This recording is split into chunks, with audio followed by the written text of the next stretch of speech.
আজকে দুপুরের লাঞ্চের জন্য তৈরি করেছিলাম ভীষণ সুস্বাদু একটা ঘরোয়া স্টাইলের আলুর দম। আলুর দম নিরামিষ আমিষ দুভাবেই খাওয়া যায়, কিন্তু আমি আজকে একটু আমিষভাবেই তৈরি করেছি। প্রথমে আলুগুলোকে সুন্দর করে সিদ্ধ করে নিয়েছিলাম। আলুগুলো বেশ বড় বড় সাইজের নিয়েছি, নিয়ে ভালো করে সিদ্ধ করে তারপর খোসা ছাড়িয়ে নিয়েছি। তারপরে আমি মশলা রেডি করেছি। মশলার মধ্যে ছিল পেঁয়াজ, আদা, আর ছিল এই যে গরম মশলা, দারচিনি আর এলাচ, আর দিয়েছি একটা মাত্র কাঁচা লঙ্কা। যেহেতু আমরা ঝাল কম খাই, তাই লঙ্কার পরিমাণটা প্রত্যেকটা সবজিতেই কম থাকে।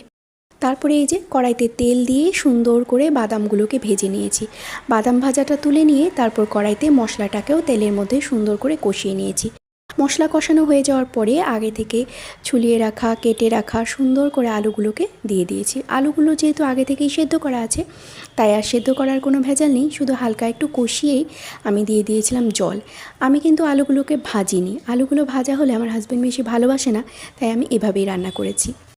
জল দেওয়ার পর লবণ হলুদ দিয়ে জলটাকে বয়েল ওঠার জন্য রেখে দিয়েছিলাম। যখন বয়েল উঠলো, উপর থেকে দিয়ে দিলাম বাদাম ভাজাগুলো আর দিয়ে দিলাম অল্প একটু ধনেপাতা স্প্রিঙ্কল করে। ব্যাস রেডি আমার সুস্বাদু আলুর দম। কেমন লাগলো তোমাদের জানিও।